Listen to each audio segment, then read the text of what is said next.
अब आप संविधान में हम लोग आज जो पढ़ने जा रहे हैं उसमें कॉन्स्टिट्यूशन के पार्ट 1 को पढ़ने जा रहे हैं। तो आज का हमारा टॉपिक है कॉन्स्टिट्यूशन। कॉन्स्टिट्यूशन में हम पढ़ने जा रहे हैं पार्ट 1। पार्ट 1 में टोटल जो आर्टिकल हैं इसमें 4 हैं। मतलब आर्टिकल इसमें आप देखेंगे, अब आप लोगों को पता है कि आर्टिकल क्या है, क्लाउज क्या है, सब क्लाउज क्या है, पूरा शेड्यूल क्या है। कल आपने शेड्यूल के बारे में भी पूरा पढ़ा था कि 12 शेड्यूल में क्या दिए हुए हैं, नहीं दिए हुए हैं, सारे चीजें उसकी जरूरत पड़ते रहेगी आपको। आर्टिकल 1 to 4 यहाँ पे है। आर्टिकल 1 के बारे में हमने बात भी किया था। तो सबसे पहले जो हम पढ़ने जा रहे हैं यहाँ से आगे वो पढ़ने जा रहे हैं आर्टिकल 1। चलिए यहाँ से जो भी हम बातें पढ़ेंगे सारी बातें आर्टिकल 1 का पढ़ेंगे, संविधान की शुरुआती आर्टिकल का। इसमें मैंने कहा था, कल भी मैंने आपको बताया था इसमें क्या लिखा हुआ था। सबसे पहला बात जो लिखा गया है उसमें लिखा गया है 1 नंबर में, आर्टिकल 1 का 1 आप कह सकते हैं इंडिया, जिसके बारे में मैंने कल भी बात किया था कि भाई भारत क्या है, इंडिया। इसका दूसरा नाम क्या है, दैट इज भारत। जो डिबेट भी मैंने बात किया था कि भाई भारत और ये लेकर के, इंडिया लेकर के हुआ था as a union of state, as a union of states. ये क्या है, यूनियन ऑफ स्टेट्स है। अच्छा, कल इस पे मैंने 2 बातें बताई थी। यूनियन ऑफ स्टेट्स अमेरिका की तरह स्टेट का एग्रीमेंट नहीं है, ये कल मैंने बता दिया था, आज मैं उसको स्किप कर रहा हूँ। दूसरा, इंडियन में जो भी स्टेट्स की यूनियन बने हुए हैं वो अलग नहीं हो सकते हैं, सेपरेट नहीं हो सकते हैं। इससे हमें क्या पता चलता है, इससे हमें पता चलता है कि भाई हमारे, इससे एक तो हमारे देश का नाम पता चलता है। अगर हम कहें आर्टिकल 1 से आपको क्या पता चला, आर्टिकल 1 में क्या है, तो एक तो नेम ऑफ कंट्री है।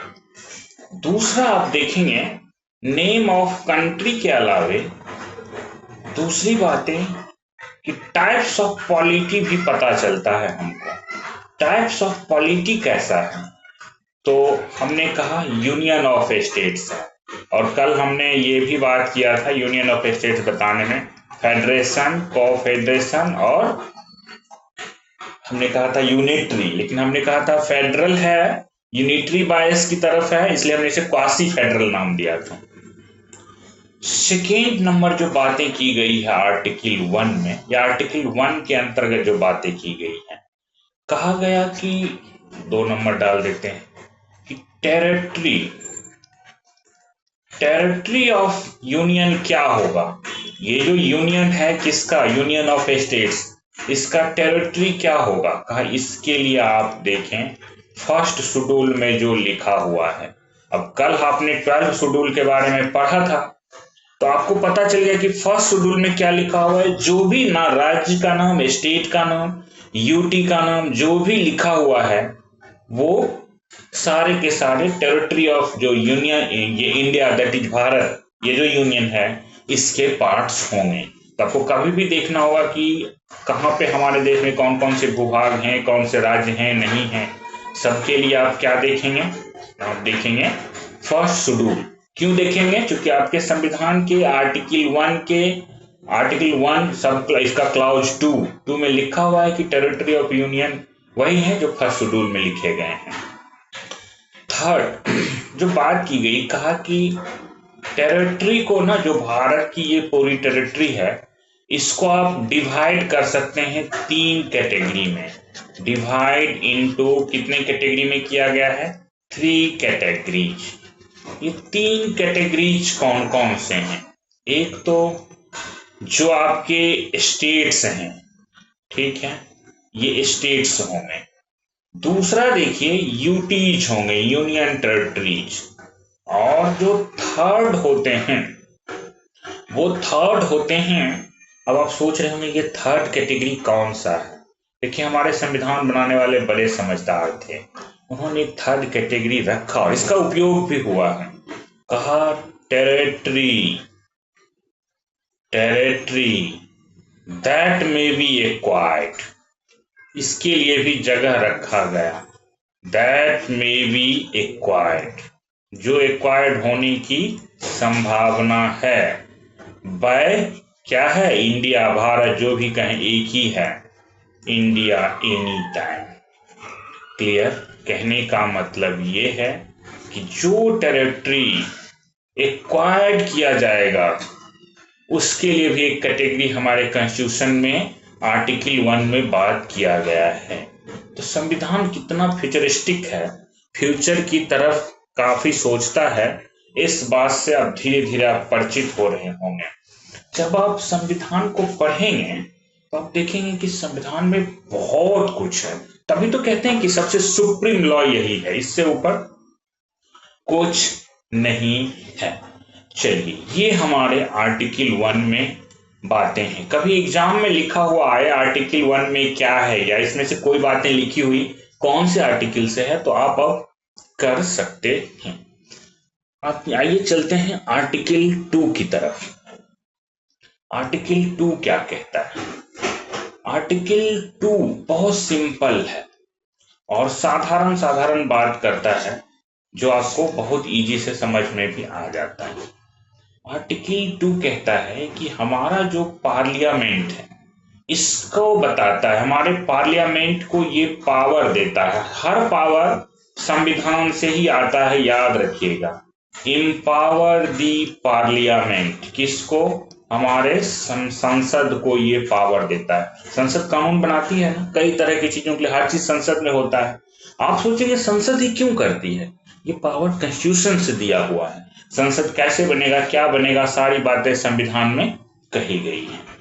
तो देखिए, हमारा पार्लियामेंट एम्पावर्ड है किस चीज के लिए? 2 महत्वपूर्ण काम करने के लिए इसको कॉन्स्टिट्यूशन से पावर दिया गया है। फर्स्ट कि ये अगर हमारे यहाँ कोई स्टेट है, एडमिशन चाहता है, प्रवेश चाहता है, कहता है अभी मैं पाकिस्तान का भाग हूं लेकिन मैं आपके तरफ आना चाहता हूं, एडमिट इनटू, तो हमारा पार्लियामेंट को ये पावर दिया हुआ है, उसको एडमिशन दे सकता है into the union of India. ये क्या है? यूनियन ऑफ इंडिया है, राज्यों का एक संघ बना हुआ है जो क्वासी फेडरल है। यूनियन ऑफ इंडिया किसको? न्यू स्टेट्स को। कोई भी न्यू स्टेट्स, इस पे एक कहानी है, मैं आज ही बात करूंगा। सिक्किम का अगर कोई एडमिशन चाहते हैं, ये न्यू स्टेट्स कौन सा? एग्जिस्टिंग, जो एग्जिस्टिंग स्टेट है, ठीक है, एग्जिस्टिंग स्टेट आप कहें, which is not a part of India, अभी नहीं है लेकिन होना चाहता है। मैं क्लैरिटी के लिए लिख रहा हूं, not a part of India, ये संविधान में नहीं लिखा हुआ है, मैं उसके क्लैरिटी के लिए आपके सामने ये बातें ब्रेक करके बता रहा हूं कि एग्जिस्टिंग स्टेट जो है, जो हमारा पार्ट नहीं है लेकिन अब होना चाहता है, ऐसे न्यू स्टेट्स को एडमिशन दे सकते हैं। एडमिशन देने का पावर किसको है? पार्लियामेंट को है। इसका एक उदाहरण मैं आपको देता हूं, एग्जाम्पल। आप लोगों ने सिक्किम का नाम सुना होगा। जब आजाद हुआ था सिक्किम 1947 में, जो सिक्किम स्टेट था, इसकी कहानी बड़ी इंटरेस्टिंग है। सिक्किम जो था ये एक प्रिंसली स्टेट था, यहाँ पे एक राजा राज्य करते थे। जब इसको इंडिया में मिलाया गया, एडमिशन दिया गया इसको, उस वक्त उसके राजा चौगियाल हुआ करते थे, इसके हेड चौगियाल नाम से जाने जाते थे, प्रिंसली स्टेट था। जब आजाद हो गया भारत, हमारा देश आजाद हो गया, तो आजादी के समय इसको बना दिया गया protectorate state. Protectorate state, protectorate state मतलब समझते हैं? जिसके प्रोटेक्शन का काम भारत सरकार ले ली। ये आजादी के समय जब आजाद हुआ मतलब कि जो इंडियन गवर्नमेंट थी बड़ी चालाकी से वहां पे, देखिए होशियारी से इंडियन गवर्नमेंट जो थी उन्होंने क्या किया, इसका डिफेंस कि भाई प्रोटेक्शन हम देंगे, कोई आपको कुछ करेगा तो हम देंगे। इसका एक्सटर्नल अफेयर्स कहा आप चुपचाप घर में रहिए, खाइए पीजिए, हम आपका एक्सटर्नल अफेयर्स हम देखेंगे। ठीक है। कम्युनिकेशन, ये तीन चीज, संचार के जो माध्यम से कहा हम विकास करेंगे, सब कुछ हम देखेंगे, बकाया आप राजा रहिए, चौग्याल साहब आप राजा बने रहिए। बाद में क्या हुआ, इंदिरा गांधी धीरे धीरे चाहती थी कि भाई इसको हम मिला ही लें, हर कोई चाहता है कि हमारे स्टेट में मिल जाए, हमारे राज्य में मिल जाए, हम ही इसको डिफेंस दे रहे हैं, एक्सटर्नल अफेयर्स दे रहे हैं। तो 35th अमेंडमेंट हुआ कॉन्स्टिट्यूशन में, 35वां अमेंडमेंट, कभी याद रखिए पूछ दे तो 1974 की बात है। 1974 का मतलब देखिए 24वें से लेके 42वें अमेंडमेंट तक, 42nd अमेंडमेंट तक मैंने बताया था सारा इंदिरा गांधी का किया हुआ है, आपको ध्यान रखना है। इस अमेंडमेंट से सिक्किम को क्या बना दिया गया, सिक्किम को इंदिरा गांधी ने एक ना, उन्होंने क्या किया, एक आर्टिकल 2A ऐड कर दी कॉन्स्टिट्यूशन में, आर्टिकल अब नहीं है, 2A ऐड कर दी अलग से, और इस सिक्किम को बना दिया गया कौन सा स्टेट, तो कहा गया कि देखिए आप प्रोटेक्टोरेट स्टेट ना रह के आप क्या हो जाइए, आप हमारे एसोसिएटेड स्टेट हो जाइए, कि आप हमारे साथ ही जुड़े हुए राज्य हैं, एसोसिएटेड स्टेट। देखिए हमारे पार्लियामेंट के पास ये एडमिशन देने का पावर था, तभी तो एडमिशन दिए जा रहे हैं तरह तरह नाम से।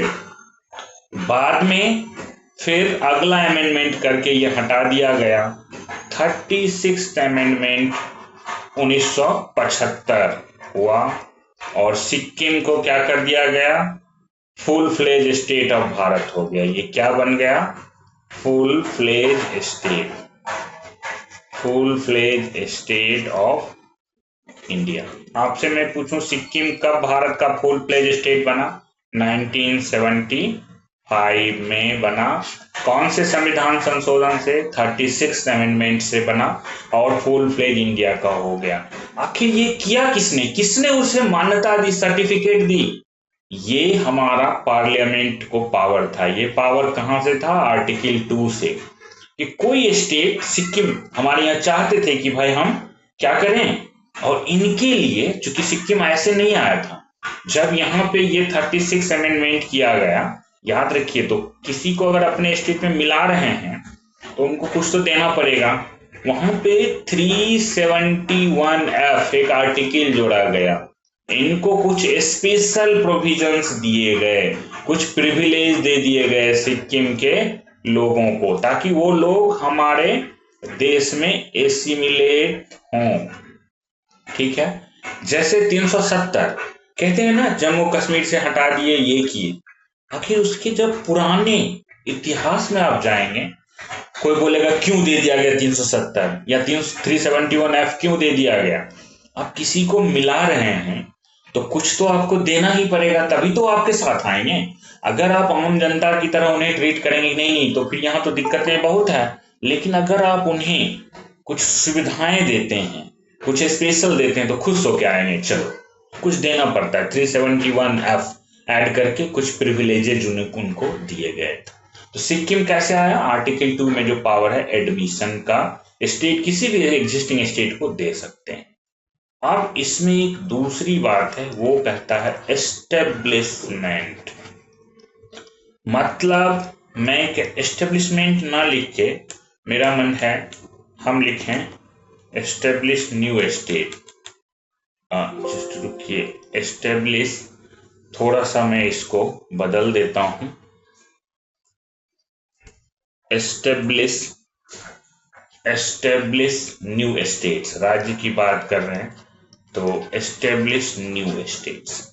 अब हमारे पार्लियामेंट को ये भी पावर है, आर्टिकल 1 में देखा ना आपने, एक था कि तीसरा कैटेगरी वो भी था जो नए स्टेट्स होंगे, ठीक है, जो पार्ट नहीं है इंडिया के लेकिन होंगे, तो उसमें सारे ये जैसे हमने कहा ना स्टेट यूटी, तो हमारे पार्लियामेंट को एस्टेब्लिश करने का पावर है कि नया राज्य एस्टेब्लिश कर सकें।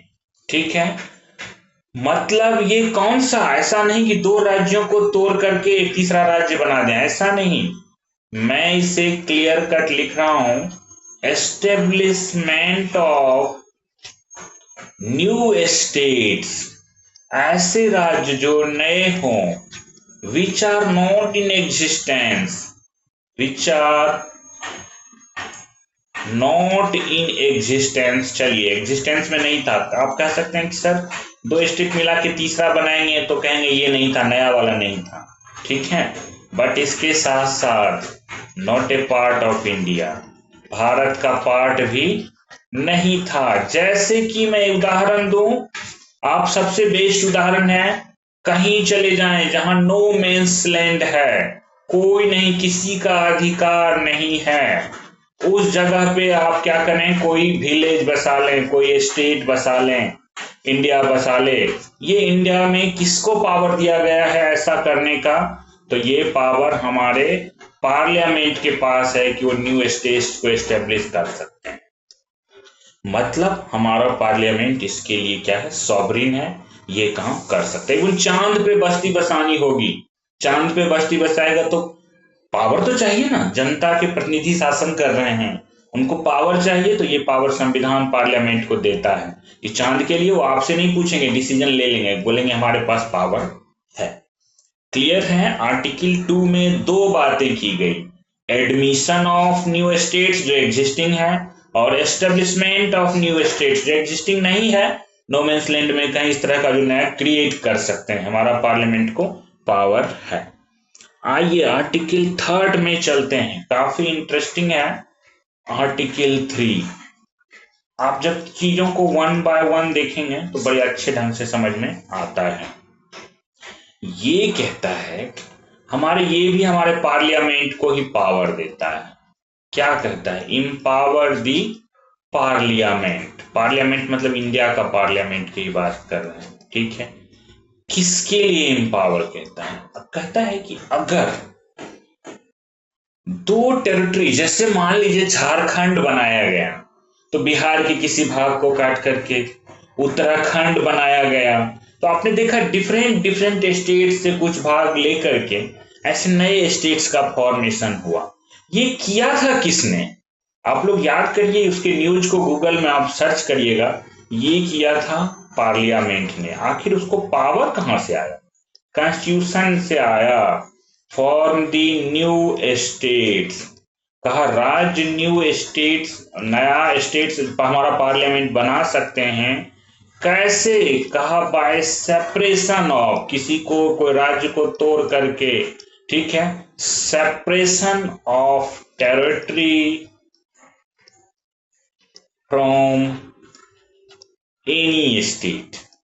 एनी स्टेट हो, यूटी हो, कुछ भी हो, उसको तोड़ करके ये एक नया राज्य बना सकता है। किसके पास पावर है? ये पार्लियामेंट के पास पावर है। देखिए, चाहे तो ये किसी राज्य के बाउंड्री को अल्टर कर सकते हैं। अल्टर दी बाउंड्री, क्या नाम बदल जाता है। आप तरह तरह के नाम देखते रहते हैं, कभी कई छोटे जगहों के नाम बदल दिए जाते हैं, कई राज्यों के नाम बदल दिए जाते हैं। इसके आपके पास बहुत सारे उदाहरण होंगे। तो अल्टर दी बाउंड्री, नेम, किसी का नाम बदलना है तो नाम बदल सकते हैं। ठीक है, बाउंड्री, नेम, ईटीसी में कर देता हूं। ये भी पावर किसके पास है? आपके पार्लियामेंट के पास है। लेकिन एक बात याद रखिएगा, किसी राज्य का नाम आप पार्लियामेंट बदलने जा रहे हैं, नेम ईटीसी ऑफ स्टेट, ठीक है, ये कर सकते हैं, हमारा पार्लियामेंट कर सकता है। किसी राज्य का नाम बदल करके, अब मान लीजिए इतना आसान नहीं होता है राज्यों का नाम बदलना, उनके नाम से वहां के लोगों का अपना कुछ लगाव होता है, कुछ इतिहास जुड़े होते हैं। तो जब आप नाम बदलने के लिए चाहते हैं ना, तो इसके लिए संविधान में दो कंडीशन, या आप उनके पार्ट को सेपरेट करना चाहते हैं, न्यू कुछ अब मान लीजिए कोई राज्य का मुख्यमंत्री है, उत्तर प्रदेश बड़े राज्य का मुख्यमंत्री है, अब बोलेंगे नहीं काट के इससे उत्तराखंड भी निकालेंगे कुछ, तो बड़े राज्य के मुख्यमंत्री को दुख होगा कि भाई मेरा साम्राज्य कम हो रहा है। कहा यार लोगों का जुड़ाव कम हो जाएगा इस तरह की चीजों से, तो लोगों को लगे नहीं एक ही स्टेट रहना चाहिए, विरोध हो सकता है। कहे ये सब चीजें ना सब्जेक्ट टू टू कंडीशन होगा। क्वेश्चन पूछता है, याद रखिएगा, सब्जेक्ट टू टू कंडीशंस। जब भी किसी राज्य का इस तरह से नाम चेंज करें या बाउंड्री अल्टर करें तो ये दो कंडीशन फुलफिल होने चाहिए, सब्जेक्ट टू टू कंडीशंस। ये कंडीशंस कौन कौन से हैं? फर्स्ट देखिए, फर्स्ट कंडीशन कहता है कि only with prior recommendation of state president. कहा ओनली विथ, ऐसा कुछ भी करेंगे, जो भी चेंज करेंगे ये only with prior recommendation of president. किसका?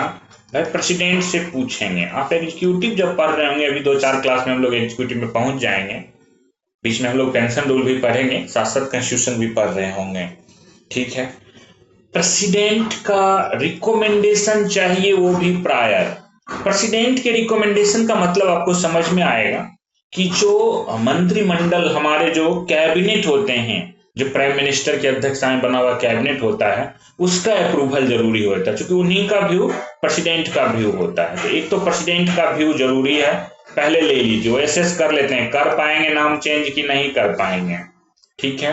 तेलंगाना बन पाएगा कि नहीं बन पाएगा, इस तरह का कोई भी सेपरेशन पॉसिबल है कि नहीं पॉसिबल है। पहले खूब हंगामा होता था, आज भी कुछ ना कुछ डिमांड चलते रहते हैं, नए भाग बना दीजिए, लोग पार्लियामेंट से आग्रह करते रहते हैं कि बना दीजिए। और कहा जब प्रेसिडेंट का प्रायर भी होगा तो प्रेसिडेंट की ये ड्यूटी होगी। प्रेसिडेंट क्या करेंगे? प्रेसिडेंट शैल ऑब्टेन, प्रेसिडेंट तुरंत उस राज्य को बताएंगे कि देखिए आपका भाग तोड़ के नया स्टेट बना रहे हैं, सेपरेशन करके बना रहे हैं, या आपके बाउंड्री अल्टर कर रहे हैं, या आपका नाम चेंज कर रहे हैं। ऑब्टेन दी व्यूज ऑफ किसका?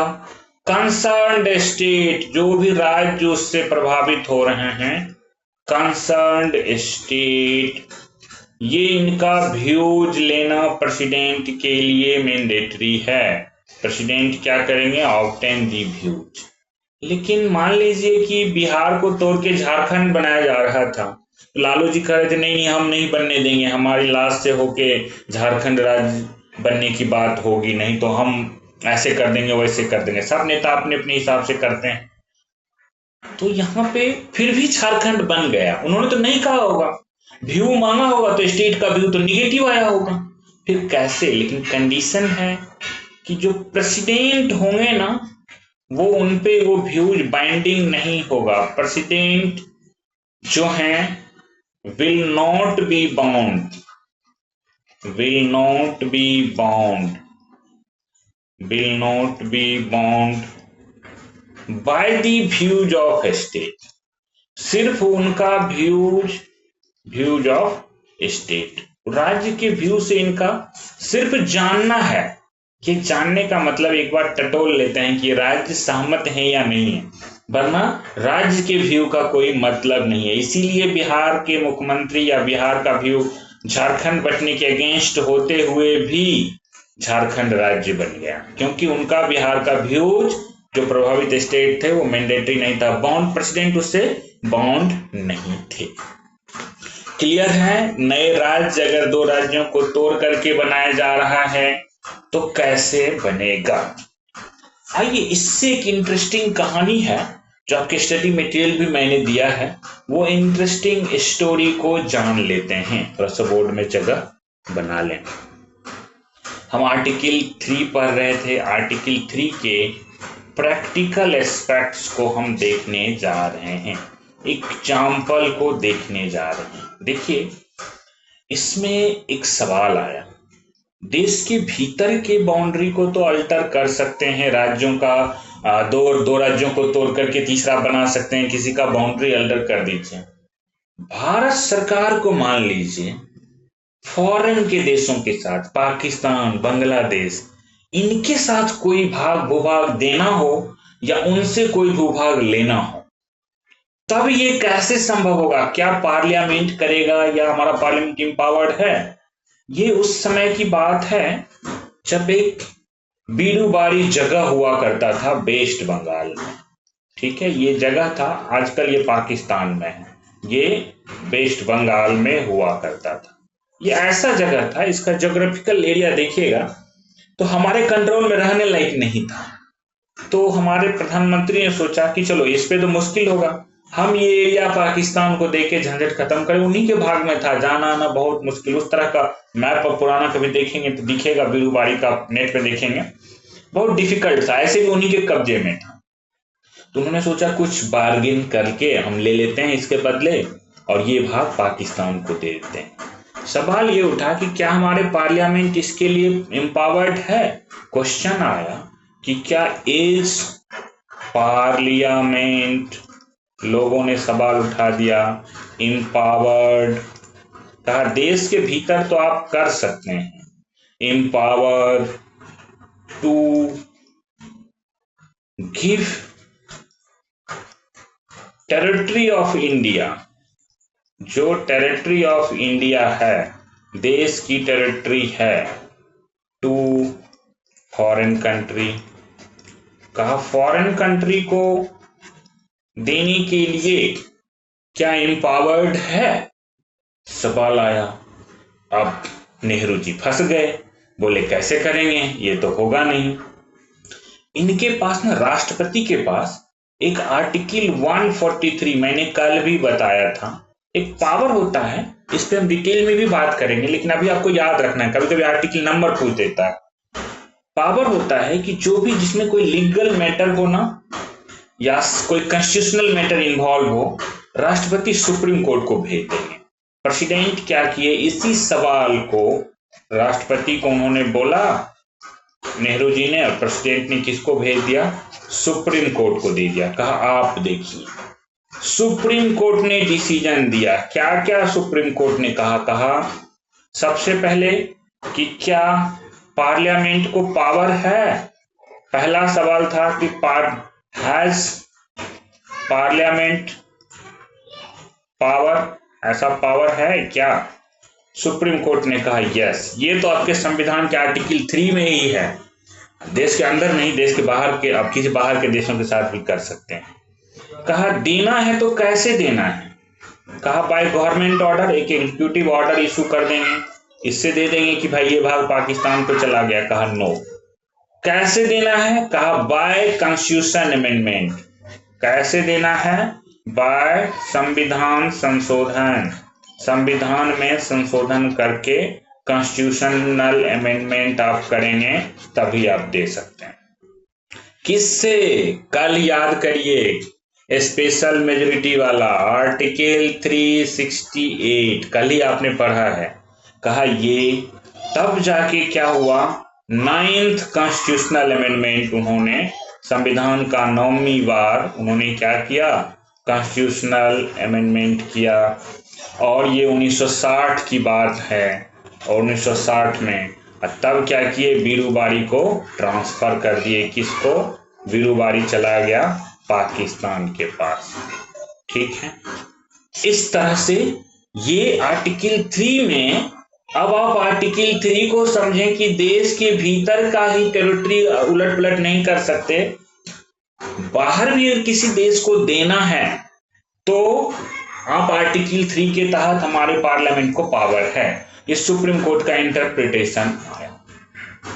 अब देखिए, मैं एक एग्जांपल और देना चाहता हूं, ये आपका फर्स्ट एग्जांपल हो गया, सेकेंड एग्जांपल चलिए। आप आर्टिकल 3 के इस्तेमाल में आप देखेंगे, अभी रिसेंटली 2015 में आपने देखा था 100वां कॉन्स्टिट्यूशनल अमेंडमेंट हुआ था, सबको याद रहेगा। 100, आपको याद है मोदी जी गए थे, भाषण भी दिए थे, बांग्लादेश के साथ खूब संबंध अच्छे बनाए थे। कॉन्स्टिट्यूशनल अमेंडमेंट 2015 हुआ था, और इसमें क्या हुआ था, इंडिया से इंडिया से ट्रांसफर किया गया 111 इनक्लेव, छोटे छोटे बाउंड्री पे ना भाग थे, गांव थे छोटे छोटे, जो ऐसे बाउंड्री थे ना टेढ़ा मेढ़ा, उसको सीधा किया गया। किसको दिया गया? ये बांग्लादेश को। किसको दिया गया? बांग्लादेश को। और बांग्लादेश से, जो बांग्लादेश था उसने उसके बदले जो भाग उसके तरफ था 51 टेरिटरी किसको दिया? इंडिया को दिया। आपस में चलिए, लेने के लिए तो जो टेरिटरी है आपने आर्टिकल 2 में देख लिया, ये देने के लिए कैसे दिए? मोदी जी जाके भाषण दिए और बोले ये है, लेकिन ये दिए कैसे?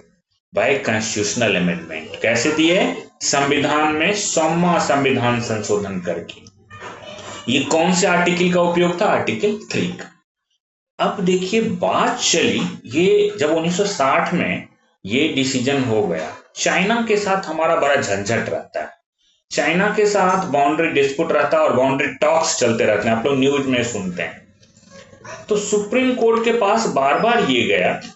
सुप्रीम कोर्ट ने कहा कि ध्यान रखिएगा, क्वेश्चन बनता है, मैं ऐसे नहीं बता रहा हूं, क्वेश्चन पूछे हुए हैं इसीलिए मैं बता रहा हूं। जो बाउंड्री डिस्प्यूट है, जहां पे भी बाउंड्री डिस्प्यूट है, ठीक है, बाउंड्री डिस्प्यूट बिटवीन, अगर किसी देश, between India and other state हो, तब कहा कि भाई जब तक हमारा मान लीजिए चाइना के साथ कुछ होने वाला है, हम बोलेंगे संविधान संशोधन करेंगे, करते करते चाइना में शासक बदल गया, वो कहा नहीं करेंगे हम तुमसे समझौता, झंझट रह ही जाएगा।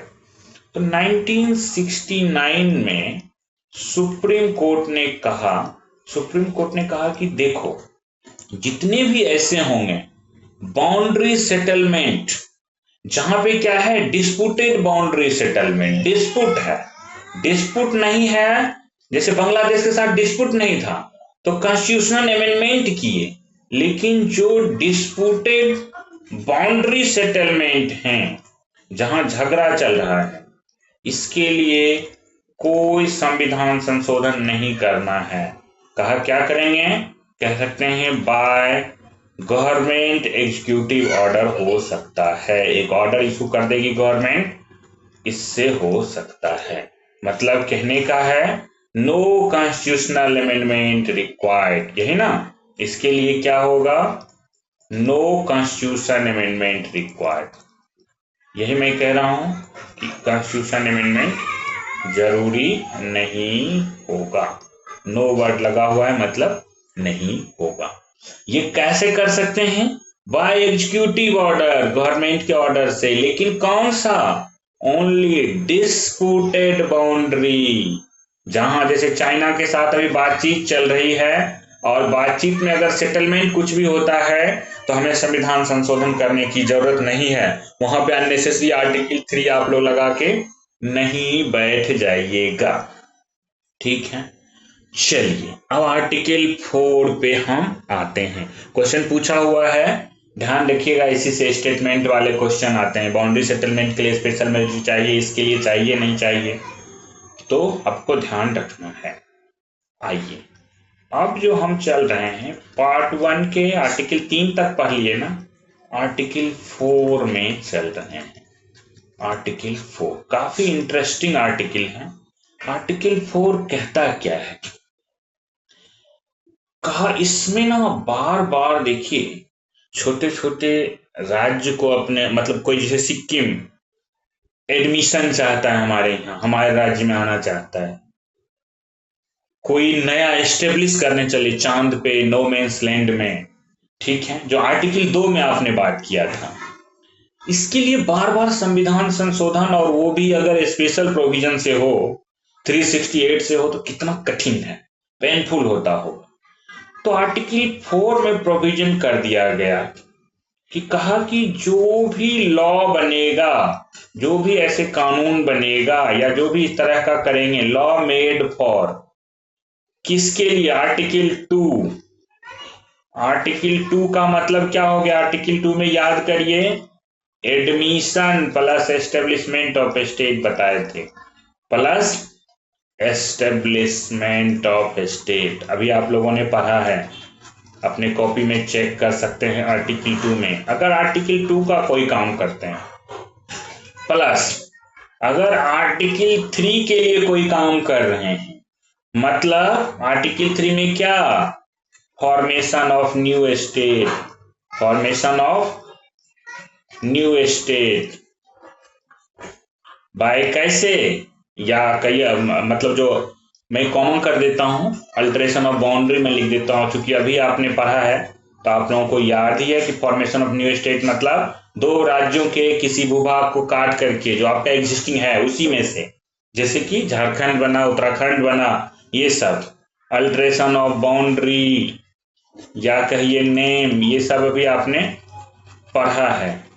ये आर्टिकल 2 या आर्टिकल 3 में जो भी बातें कही गई है, इस काम को करने के लिए कहा ऐसे जो अमेंडमेंट होंगे, कहा सच संविधान में नाम बदलेंगे ना, टेरिटरी वाला याद करिए, शेड्यूल 1 में कोई नया टेरिटरी आएगा तो नाम जोड़ेंगे, तो संविधान में कुछ मिटा के कुछ नया तो लिखेंगे ना।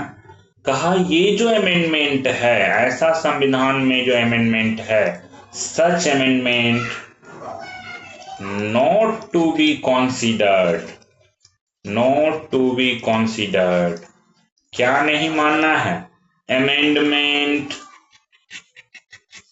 अंडर स्पेशल मेरिट से कहां होता है, आर्टिकल 368, कहा 368 का अमेंडमेंट नहीं मानेंगे, नॉट टू बी कंसीडर्ड, मतलब ये कैसे हो जाएगा, ऐसे अमेंडमेंट के लिए कौन सी मेजोरिटी रिक्वायर्ड है, ओनली सिंपल मेजोरिटी रिक्वायर्ड। जब स्पेशल नहीं चाहिए तो क्या चाहिए, सिंपल मेजोरिटी रिक्वायर्ड। इसलिए जब तेलंगाना राज्य बन रहा होगा, कौन से मेजोरिटी से बना होगा, दो किसी राज्यों के भूभाग को काट करके आंध्र प्रदेश से बनाया गया, तो वो सिंपल मेजोरिटी से बना होगा। ठीक है, संविधान मतलब अमेंड करने के लिए पार्लियामेंट में सिंपल मेजोरिटी मतलब प्रेजेंट एंड वोटिंग का मोर देन 50%, बस इससे काम हो गया होगा। तो कोई भी बातें अगर आर्टिकल 2-3 का करना हो, नया स्टेट एडमिशन करना हो, चांद पे बसाना हो कोई नया स्टेट, सब आप सिंपल मेजोरिटी से कर सकते हैं। क्लियर है, ये 4 आर्टिकल आपने समझ गए। इस पार्ट 1 का नाम ही था इंडिया की टेरिटरी। ठीक है, जो हमारे टेरिटरी के बारे में है, कौन होंगे, क्या होंगे, नए टेरिटरी कैसे आएंगे, सारी बातें इसमें कर ली गई है। अब जरा हम इससे आगे बढ़ते हैं, एक छोटा सा भाषाई आधार पर राज्य की बात है, थोड़ा बात कर लेते हैं, क्योंकि ना भाषा को लेके ना नए नए राज्य बनाने के लिए बहुत तरह की विरोध प्रदर्शन होते रहते हैं। सब लोग हमें राज्य बना दो, नया बना दो। अच्छा, इंटरेस्ट होता है इसमें लोगों का। इसमें लोगों का इंटरेस्ट क्या होता है कि जब नए राज्य ऐसे बनते हैं तो ऐसे राज्य बनने में लोग को फिर अपॉर्चुनिटी होती है, ज्यादा लोगों को, कोई मुख्यमंत्री बन जाते हैं, कोई गवर्नर बन जाते हैं, लोग लगे रहेंगे अपने वेस्टेड इंटरेस्ट से। ऐसा भी होता है, कई बार प्रशासनिक दृष्टिकोण से भी जरूरी होता है। देखिए, जब हमारा देश एनओटी नोट करके आप लोग लिख लीजिएगा, मैं लिंग्विस्टिक स्टेट की बात कर रहा हूं। जो लिंग्विस्टिक स्टेट, सब सिटीजनशिप पे चलेंगे, लिंग्विस्टिक स्टेट जो बनने की बात आई, उसके लिए ज्यादा जरूरत नहीं है, लेकिन कभी क्वेश्चन आ जाए तो हमें पता होना चाहिए। जब हमारा देश आजाद हुआ ना, तो आजादी के बाद काफी ऐसा चीज, आफ्टर इंडिपेंडेंस हमारे देश में कई तरह की भाषाएं बोली जाती है। अब सब चाहते थे हमारे भाषा का अलग राज्य, अब इतना बनाना संभव नहीं था, तो डिमांड बहुत हाई राइज हो गया। एक बनी उस वक्त धार कमेटी। ये धार कमेटी में कौन कौन थे, धार कमेटी बनी, जो कि आप कह सकते हैं ना आजादी के तुरंत बाद ही 1948 में ही धार कमेटी आ गई। ठीक है, इसमें क्या थे मतलब, और इसको जो वही कंस्टिट्यूएंट असेंबली थी जो पार्लियामेंट बनी हुई थी, वही उन्होंने ही, अभी तक तो आम चुनाव हुआ नहीं था, तो उन्होंने ही कंस्टिट्यूएंट असेंबली ही जो आपका फर्स्ट पार्लियामेंट थी, याद करिए पिछले क्लास को, जो दोनों काम देख रही थी, तो वही पार्लियामेंट ने धार कमेटी को किया। इनको कहा गया कि भाई इसके जो धार हम लोग बोलते हैं, ऐसे धार कमेटी कहते हैं तो इनके चेयरमैन थे एस.के. धार, ठीक है, इसलिए इसे धार कमेटी कहते हैं। इसके चेयरमैन थे, याद रखिएगा, चेयरमैन थे इसके।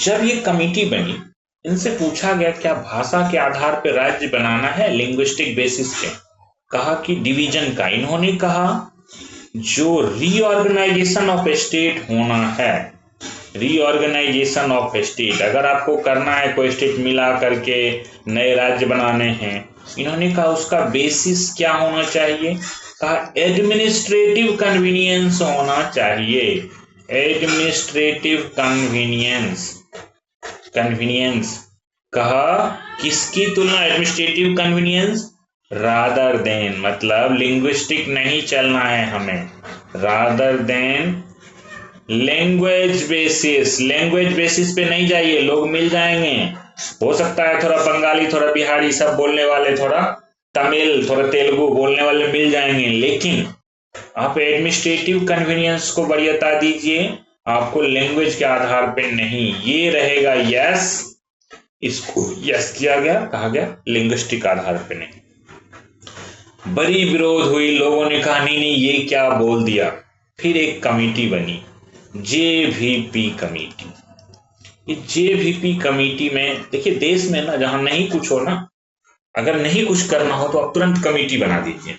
कमेटी बन गई, लोगों का गुस्सा भी शांत, कमेटी 6 महीने साल भर करते रहेंगे। लेकिन उस वक्त ये 1948 का था, ये जुलाई का था कमेटी, इन्होंने बड़ा जल्दी बोल दिया।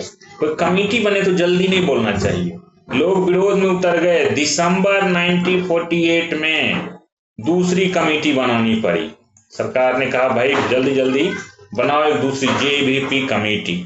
जे से जवाहरलाल थे, ठीक है, जवाहरलाल।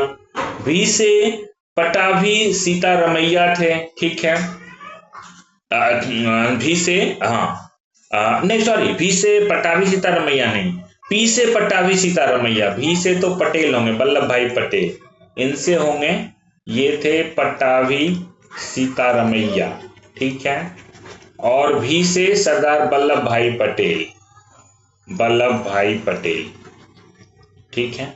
ये थे तीन कमेटी में, 3 लोगों को मिला के बनाया गया। बोला गया जल्दी से तुम लोग कुछ मत बोलना, थोड़ा समय काटो, लोगों का गुस्सा शांत रहे कि चलो सरकार हमारी बात सुन रही है, कमेटी बना हुआ है, ठीक है। इन्होंने कहा ठीक है।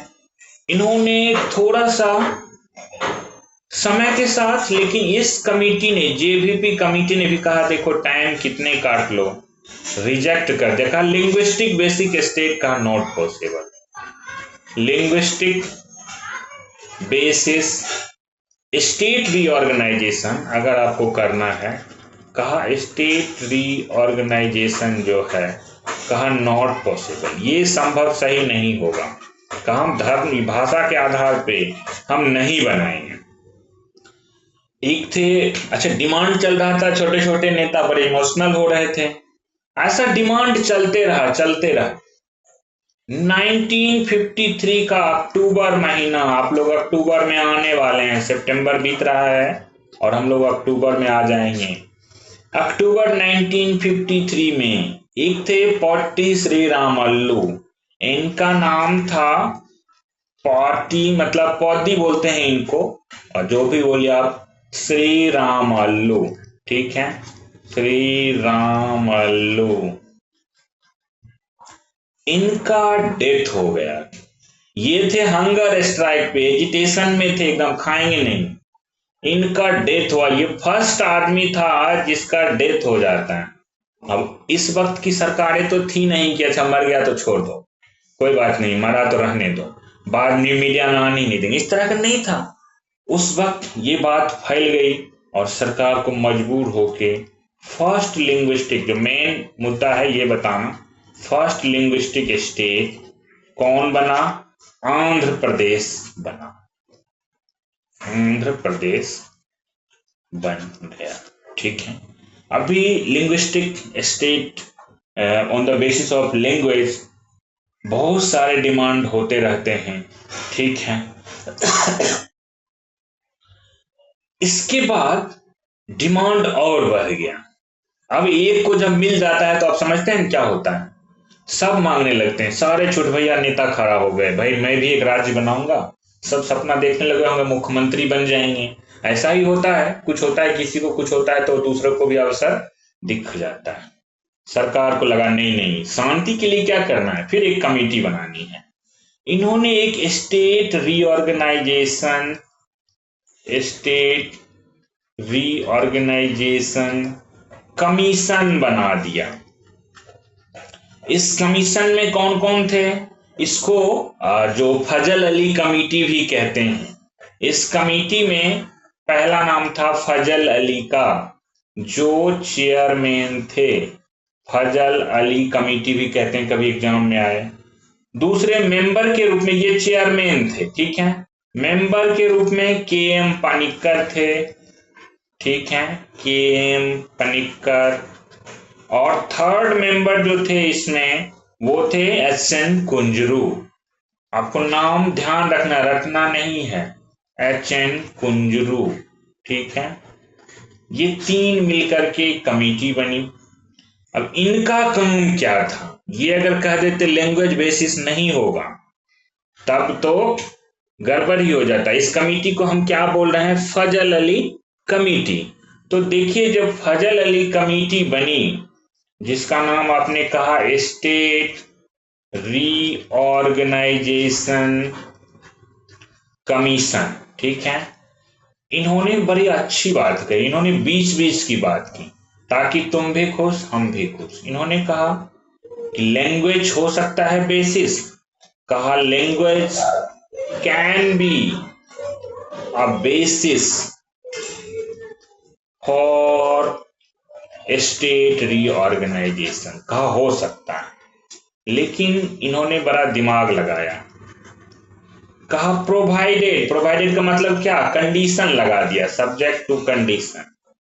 कहा प्रोवाइडेड वन लैंग्वेज, एक भाषा, ठीक है, तभी यही चल रहा था, one language one state is not allowed. ऐसा एक लैंग्वेज एक स्टेट के लिए हम नहीं अलाउ करेंगे। इन्होंने इसको रिजेक्ट कर दिया। कहा लैंग्वेज हम हो सकता है 5 लैंग्वेज मिला के एक स्टेट बना दें 5 लैंग्वेज बोलने वालों, लेकिन वन लैंग्वेज वन स्टेट, ऐसे तो भारत के कितने भाग हो जाते हैं। यहाँ तो हर आप 5 किलोमीटर 7 किलोमीटर आगे बढ़िए तो एक भाषा बदल जाती है। तो one language one state is not allowed, मतलब इसको रिजेक्ट कर दिया गया।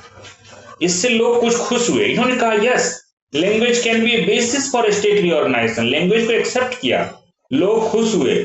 लेकिन खुश हुए तो बोले वन लैंग्वेज वन स्टेट नहीं चलेगा, ये हम नहीं देंगे। एज ऑन डेट यही चल रहा है, वन लैंग्वेज वन स्टेट नहीं चल रहा है। तभी स्टेट आजादी के बाद फिर स्टेट को समयों के साथ रीऑर्गेनाइज किया गया। आज स्टेट की संख्या बढ़ते जा रही है। इस बात को ध्यान रखिएगा। 1 2 3 कमेटियां थी। दूसरे एग्जाम में यूपीएससी पूछते रहे हैं, यूपीएससी का क्वेश्चन उलटते पलटते रहता है, इधर से उधर उधर से इधर, तो आपको ध्यान रखना पड़ेगा। आइए जरा अब चलते हैं, हम आपको लेकर के, आपने part 1 union and it's territory पढ़ लिया है, पार्ट 1, ठीक है। आपने क्या पढ़ा, यूनियन एंड इट्स टेरिटरी, जिसका नाम था, आपने उस टेरिटरी के बारे में आर्टिकल 1 2 3 और 4 आपने पढ़ लिया है। अब हम चल रहे हैं पार्ट 2 में, पार्ट 2, ठीक है। कितने भाग हैं संविधान में, 25 भाग थे। शुरुआत में जब बना था 22 ही पार्ट थे, 22, लेकिन बाद में 25 हो गए हैं। ऐसे 25 पार्ट्स आपको देखने पड़ेंगे, लेकिन महत्वपूर्ण चीजों को हम देखते चलेंगे। पार्ट 2 जो है, जिसका नाम है आपका, आप कह सकते हैं सिटीजनशिप, ये काफी महत्वपूर्ण है। इसको लेकर के आजकल देखते हैं एसआईआर चल रहा था तो बोला सिटीजनशिप बताओ, सुप्रीम कोर्ट ने कहा नहीं सिटीजनशिप नहीं पूछ सकते हो। क्यों? कहा अरे पार्ट 2 है ना संविधान का, कॉन्स्टिट्यूशन, जो सब लोग एसओ ग्रेड एग्जाम के लिए पढ़ते हैं, कहा वहां पे है।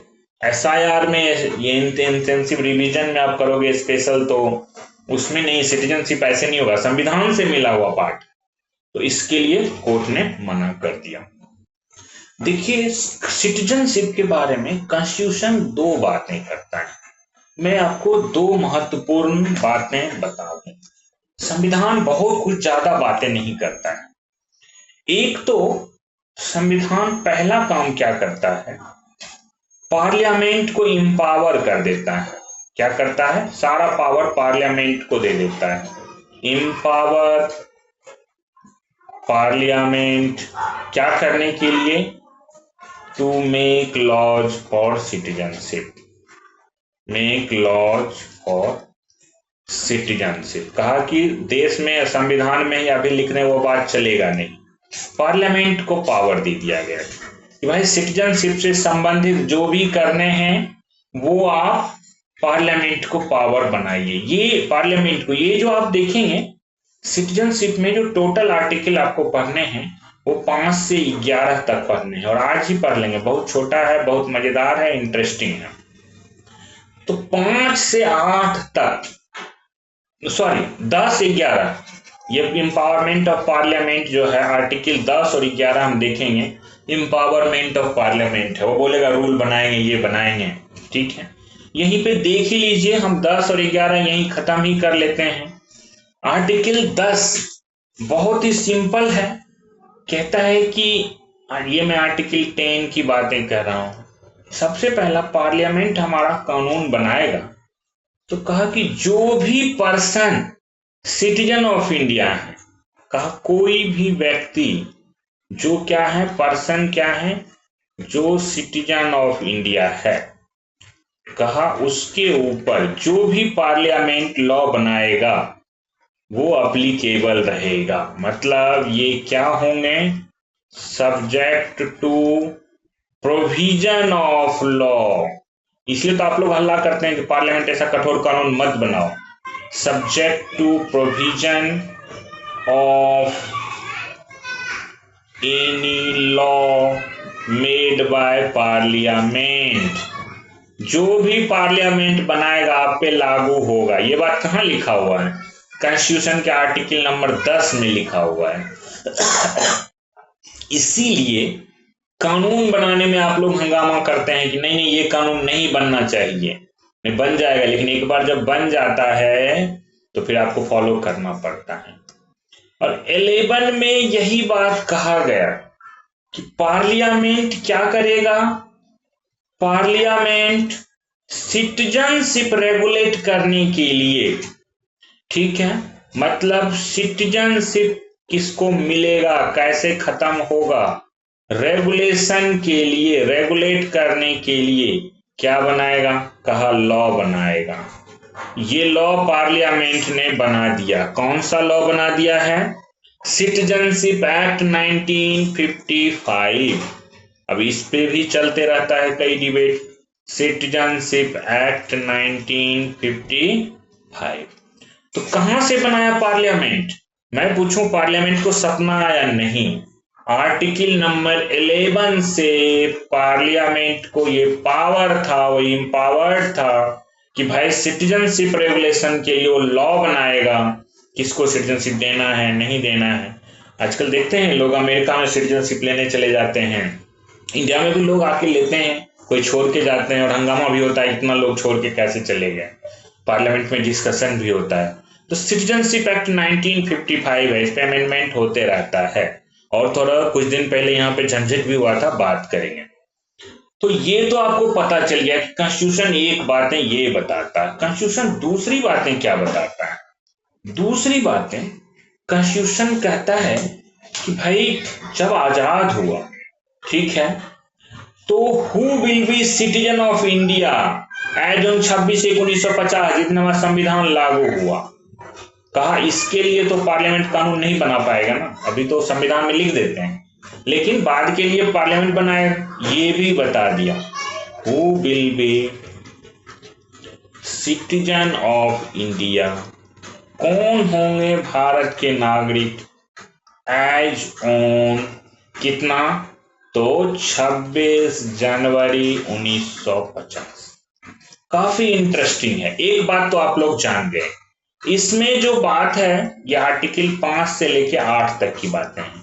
अब 10-11 की तो बात करनी नहीं है, जान चुके हैं। आइए हम अलग बोर्ड पे आर्टिकल 5 से 8 तक और उसमें क्या पढ़ रहे होंगे, who will be citizen of India on 26 जनवरी 1950। तो आइए जरा हम लोग चल रहे हैं उसी पार्ट में, सिटीजनशिप में, ठीक है। और इसमें आर्टिकल 5 to 8 पढ़ने के लिए चल रहे हैं। सबसे पहला इसमें क्या आपको बताएगा, हु विल बी, चलिए इसको नहीं लिखते हैं, ये तो मैं लिख ही चुका हूं, इसलिए इसको हटा देते हैं। मैं सीधे 5 पे चल रहा हूं, 5 बताने के लिए। आर्टिकल नंबर 5 बड़ा ही इंटरेस्टिंग है। अच्छा चलिए 5 से पहले 5 ही पढ़ लेते हैं। कहा संविधान लागू हो रहा है, यहां पे किसका सिटीजनशिप रहेगा, कौन हमारे देश का नागरिक होगा। Citizenship at commencement of constitution, जब हमारा संविधान लागू हुआ है तो कौन होगा, बड़ा क्लियर बोल दिया। कहा देखिए ये लोग हमारे सिटीजन होंगे, मतलब किस दिन, कमेंसमेंट ऑफ कॉन्स्टिट्यूशन का मतलब 26/1/1950 को। कौन होंगे, जब संविधान घोषणा हो रही है, आप एकदम बैक में चले जाइए समझने के लिए। कहा कोई भी पर्सन, हम इन सब लोगों को सिटीजनशिप दे रहे हैं संविधान की घोषणा के साथ, ठीक है। कहा जिनका हु हैड था domicile in Indian territory, domicile in Indian territory, बड़े अच्छे से समझिएगा, कभी क्वेश्चन आए तो ऐसे पढ़िए जैसे कि कोई गलती करिएगा ही नहीं। कहा इंडियन टेरिटरी बाय, अब बाय से कहा जन्म से, चाहे कहीं भी हैं, जिनका है भी या था भी, जो जन्म से है हमारे, या कहा और लगा के भाई जिनके either of parent was born, कोई भी माता पिता में से कोई भी यहाँ पे जन्म लिए थे, पेरेंट वाज बोर्न। अच्छा वहां पे बड़ी समस्या हो गई थी, भारत पाकिस्तान बंटवारा हो गया था, उसका असर आपके संविधान के प्रोविजन पे दिखेगा, और समय समय पे अमेंडमेंट हुआ है, उसकी भी हम बात करेंगे। कहा और ऐसे कोई लोग जो जन्म नहीं हुआ, नहीं था, डोमिसाइल यहाँ का नहीं था, कहा रेसिडेंट हैं, कहाँ के, तो रेसिडेंट ऑफ इंडिया हैं। प्रेसिडेंट मत पढ़िएगा, रेसिडेंट मैंने लिखा है, कितने से, for not less than 5 year, 5 साल से कम के नहीं रह रहे हैं। इन सबको संविधान लागू होते ही भारत की नागरिकता मिल गई। देखिए 5 के बाद जो समस्या, 5 के बाद मैं 6-7 को रख के पहले 8 पढ़ लेता हूँ। 6-7 को अलग बोर्ड में हम बात करेंगे, थोड़ा इंटरेस्टिंग है और मजेदार भी है, इसलिए अलग से पढ़ेंगे। 6-7 को अलग से पढ़ेंगे, पहले 8 बात कर लेते हैं। 8 बड़ा सिंपल है। 8 नंबर का आर्टिकल आपका क्या कहता है, आर्टिकल 8, ठीक है। अच्छा मैंने 9 की बात नहीं की ना, 9 अलग से बात कर लेंगे, यहाँ पे सिटीजनशिप में ही हम 9 की भी बात कर लेंगे। 10-11 का बात हमने किया है, आर्टिकल 9 की भी हम बात यहीं कर लेंगे, बहुत इंटरेस्टिंग है। आर्टिकल 8 में सवाल ये आया कि उस वक्त जब संविधान लागू हो रहा है, कहा इंडियन ओरिजिन का कोई पर्सन आउटसाइड इंडिया रह रहा है, मतलब उनको कैसे सिटीजनशिप देंगे जो अभी हमारे देश में नहीं है। कहा सिटीजनशिप टू पर्सन, ये क्या है, हमारा देश छोड़ दिए हैं, पर्सन ऑफ इंडियन ओरिजिन, लेकिन इनका क्या है, ओरिजिन इंडिया से रहा है, ठीक है, इंडियन ओरिजिन, लेकिन क्या है, ये अभी रह रहे हैं विदेश में। ऐसे बहुत सारे लोग थे रिसाइडिंग आउटसाइड इंडिया। ऐसे केस में क्या होगा? अच्छा, ऐसे बहुत सारे लोग जो उस वक्त पैसा कमा लिए थे, अच्छा विदेशों में रह रहे थे, लेकिन थे वो इंडियन ओरिजिन से। कहा इनका क्या करेंगे, इनको सदस्यता दें कि मान ले विदेशी है?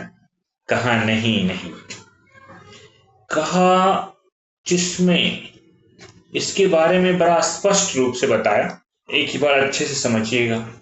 कहा अगर वो व्यक्ति हैं, अगर खुद हैं, पर्सन हिमसेल्फ हैं, ठीक है, कहा नहीं तो इनका हेज हर जो भी हैं ग्रां पेरेंट, कहा पेरेंट क्या, विदेश, ये जो बाहर रह रहे हैं अमीर लोग हैं, इनको देश से जोड़ो। कहा और, ये सब और वर्ड लगा के हैं, और कहा ग्रांड पेरेंट, दादा दादी भी अगर हमारे से जुड़ रहे हैं, ग्रांड पेरेंट भी अगर जुड़ रहे हैं।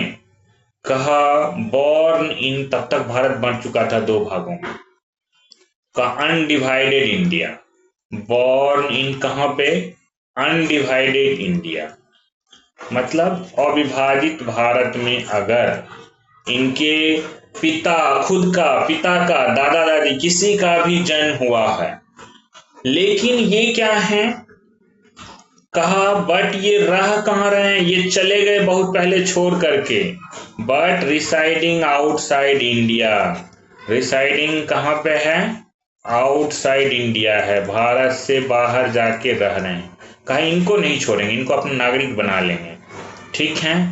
कहा ये क्या करें, कहा सिटीजन ऑफ इंडिया होंगे, कहा इनको बना लेंगे हम इंडियन सिटीजन, ये माने जाएंगे। ये इनको एक काम करना है, अगर इंडियन सिटीजनशिप चाहिए, जबरदस्ती तो बना नहीं सकते, विदेश में है, आएंगे नहीं। कहा इफ रजिस्टर्ड, जो भारत का कॉन्सुलेट है अगर, या रिप्रेजेंटेटिव है, if registered with consulate, consulate जो उस देश में कॉन्सुलेट हैं, registered with consulate of India of that country, जहां भी रह रहे हैं उस देश में जाकर के ये क्या करें, वहां के कॉन्सुलेट में जाके जो हमारे रिप्रेजेंटेटिव हैं उनको बोलें कि हम इंडियन नागरिकता रखना चाहते हैं। अच्छा, इनको जोड़ने फायदामंद है, ये बाहर से डॉलर कमा रहे थे, इसीलिए इतना रिलैक्स प्रोविजन, खुद रहे हों, माता पिता, दादा दादी भी ले लिया, अगर दादा दादी भी हैं आपके, ठीक है, तो हम आपको क्या करेंगे, अगर आप चाहते हैं हमारा सिटीजन बनना, कॉन्सुलेट में जाइए, बता दीजिए, हम आपको इंडियन सिटीजन मान लेंगे। अब देखिए एक आर्टिकल 9 इसकी भी बात हम यही कर लेंगे, तब 6-7 माइग्रेशन से रिलेटेड है, 6-7 हम बात करेंगे। कहा अगर कोई भी जो इंडियन सिटीजन है, कोई भी पर्सन, कोई भी व्यक्ति अगर एक्वायरिंग करते हैं विदेश का citizenship, acquiring citizenship of foreign state या फॉरेन कंट्री, एक्वायरिंग क्या करते हैं, सिटीजनशिप ऑफ फॉरेन कंट्री, अगर फॉरेन कंट्री, जैसे आपने क्या किया, पाकिस्तान, बांग्लादेश, यूएसए, यूके, कहीं का ले लिया सिटीजनशिप, तो इंडिया का सिटीजनशिप ऑटोमेटिक खत्म हो जाएगा। मैं क्लियर लिख रहा हूं, not to be citizen of India, वो सिटीजन ऑफ इंडिया नहीं रहेंगे, ऑटोमेटिक आपका सिटीजनशिप इंडिया से खत्म हो जाएगा। ये कौन सा आर्टिकल बताता है आपको, आर्टिकल 9, कि भाई अगर किसी देश का सिटीजनशिप लिया तो आपका इंडियन सिटीजनशिप खत्म हो जाएगा। चलिए अब 6-7 पे बात करते हैं। इसको अलग से क्यों रखा, क्योंकि इस पे ना माइग्रेशन का, भारत पाकिस्तान लोग जा रहे थे, आ रहे थे, देश का बंटवारा हुआ था, इम्पैक्ट दिखता है। क्योंकि इसमें इम्पैक्ट दिखता है इसलिए हमें इसे समझने के लिए थोड़ा सा एक परमिट सिस्टम भी समझना होगा। देखिए माइग्रेशन किस तरह से हो रहा है, हम सिटीजनशिप में आर्टिकल 6 और 7 पढ़ने जा रहे हैं। देयर आफ्टर फिर बड़ा इंटरेस्टिंग चीज पढ़ेंगे हम लोग, और आज हम लोग फंडामेंटल राइट तक चलेंगे। फंडामेंटल राइट फिर थोड़ा बहुत पढ़ेंगे जितना पढ़ सकते हैं, देयर आफ्टर हम नेक्स्ट क्लास में करेंगे, लेकिन एक पेंशन की भी शुरुआत करेंगे। देखिए, आप लोगों के लिए मैंने सिटीजनशिप में जो बातें बताई उसके अलावे 2 आर्टिकल छूट गए थे। एक आपका आर्टिकल 6, एक आर्टिकल 7, ये माइग्रेशन से रिलेटेड था। देखिए, एक माइग्रेशन हो रहा था, लोग क्या कर रहे थे, माइग्रेट हो रहे थे। कैसे माइग्रेटेड थे? कहां से? पाकिस्तान एरिया में पाए गए थे, उनका जब भूभाग बटा, लेकिन उनको रहना था इंडिया में, तो ये कहां आ रहे थे? इंडिया आ रहे थे। ठीक है, अब इन लोगों के लिए क्या हुआ? कहा संविधान लागू होने पे इनको सिटीजनशिप कैसे दोगे, इनका सिटीजनशिप कैसे रहेगा, बताइए। कहा कि भाई ये will be citizen of India. इनके लिए बड़ा सिंपल फॉर्मूला बना दिया गया, citizen of India as on, कब? संविधान लागू होने पे 26 जनवरी 1950। क्योंकि संविधान बता क्या रहा है, कॉन्स्टिट्यूशन लागू होने पे कौन कौन थे, अब पावर दे दिया पार्लियामेंट को, भविष्य के लिए बनाइए आप। तो कहा कि अगर कोई कंडीशन ये लगा दिया, कहा इफ का मतलब क्या?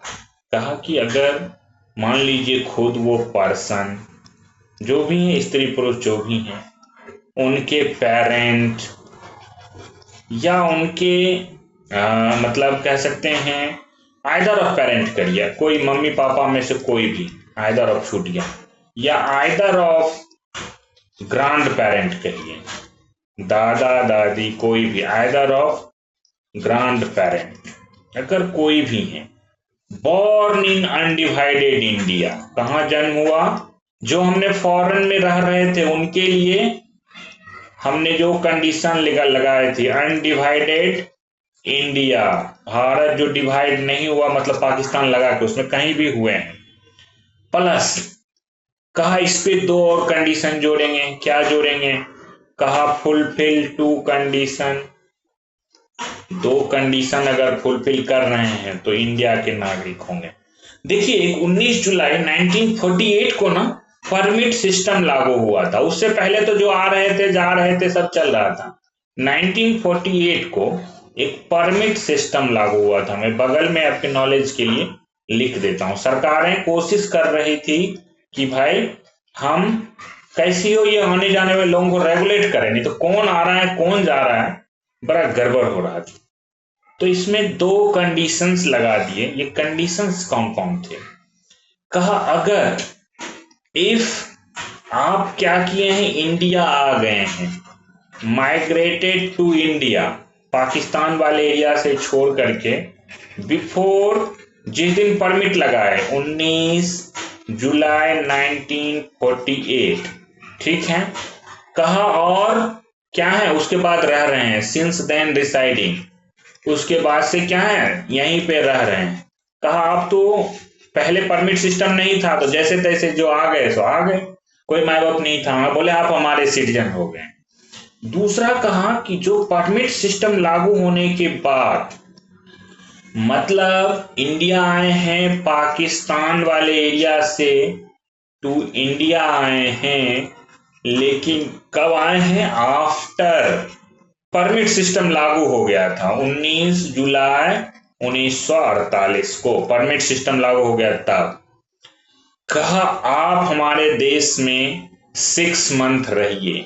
कितना दिन रहिए हम आपका देखेंगे, क्योंकि आपकी लॉयल्टी हमारे प्रति नहीं थी, आप 1947 में पाकिस्तान तरफ चल गए होंगे, अभी भी आ रहे, ऐसा भी हो सकता है। Reside in India for 6 month, कितना दिन? 6 महीना रहिए, ठीक है। तो आपको प्लस आप रजिस्टर्ड करिए, रजिस्टर्ड करके 6 महीना अगर आप ठीक से रहे, कुछ आपका गड़बड़ इंटेंशन नहीं है, तो आप रजिस्टर्ड एज सिटीजन आप हो जाइएगा, आपको सिटीजनशिप मिल जाएगा। लेकिन 6 महीने रहने के लिए कहा देखो परमिट सिस्टम जब तक नहीं था तब तक तो सब फ्री, परमिट सिस्टम आया तो ये बातें कर दी गई। ये थे आर्टिकल 6 में।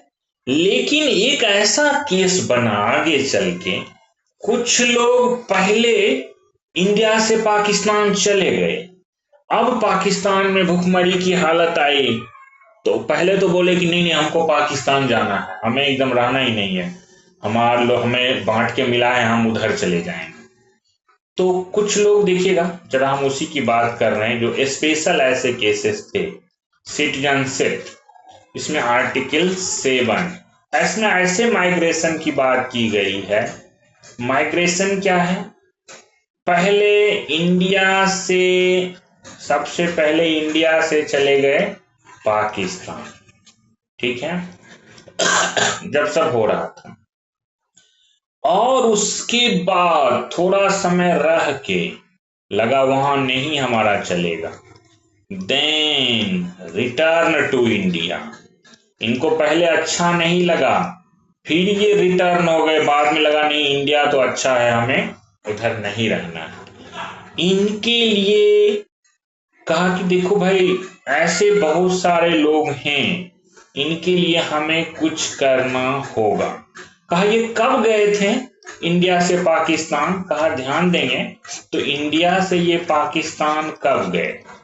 कहा आफ्टर डेट रखा गया कि भाई आजादी बंटवारा हुआ, बंटवारा हुआ के बाद मान लीजिए पाकिस्तान में ये रह रहे थे आफ्टर 1 मार्च 1947, 1 मार्च 1947। बट ये क्या है, लेटर इनको लगा नहीं हमें उधर नहीं रहना है, लेटर रिटर्न उस एरिया से टू इंडिया, ठीक है, बिफोर 26 जनवरी 1950। इससे पहले ये आ गए थे, संविधान लागू होने से पहले आ गए थे। कहा इनके लिए भी वही प्रोविजन रखो जो याद है हमने कहा था आर्टिकल 6 में कि 6 महीने रहने पड़ेंगे। कहा इनके लिए कंडीशन लगा दिया, बस रिसाइड कितने दिनों तक आप रहिए in India 6 month, same condition India 6 months, जो परमिट लागू होने के बाद वाले थे उनके लिए जो कंडीशन था, प्लस एप्लीकेशन फॉर रजिस्ट्रेशन आप दीजिए, रजिस्टर्ड होइए, एप्लीकेशन फॉर रजिस्ट्रेशन, कहाँ हम आपको रजिस्टर्ड कर लेंगे। तो आपने क्या देखा, जो परमिट लागू होने के बाद आए थे उनपे भी सेम कंडीशन था, और जो एक बार इंडिया से पाक और पाक से फिर देन रिटर्न टू इंडिया हुए हैं तो उनके केस में भी 6 मंथ रहने की बात की गई। ये आपके कॉन्स्टिट्यूशन में बात किया। आप मोटे तौर पे अगर 6 मंथ याद रखेंगे तो आपको कोई भी प्रोविजन आएगा तो आप मतलब सिटीजनशिप से गलती नहीं करेंगे क्वेश्चन। ये कॉन्स्टिट्यूशन के जो प्रोविजन थे, अब आपने उसमें पढ़ा था आर्टिकल 10-11 की हमने बात की थी ना, 10 में कहा था जो भी लॉ बनेगा उसको सब फॉलो करेंगे, सब सब्जेक्ट टू होंगे, और आर्टिकल 11 में पार्लियामेंट को पावर, आर्टिकल 11 में पार्लियामेंट को क्या दिया गया है, इम्पावर्ड पार्लियामेंट। इस पे कुछ बात हम करेंगे क्योंकि हमें सिटीजनशिप एक्ट पढ़ने हैं। पार्लियामेंट को क्या है कि वो सिटीजनशिप एक्ट बनाए, और उन्होंने क्या बनाया जो मैंने बताया था, सिटीजनशिप एक्ट 1955।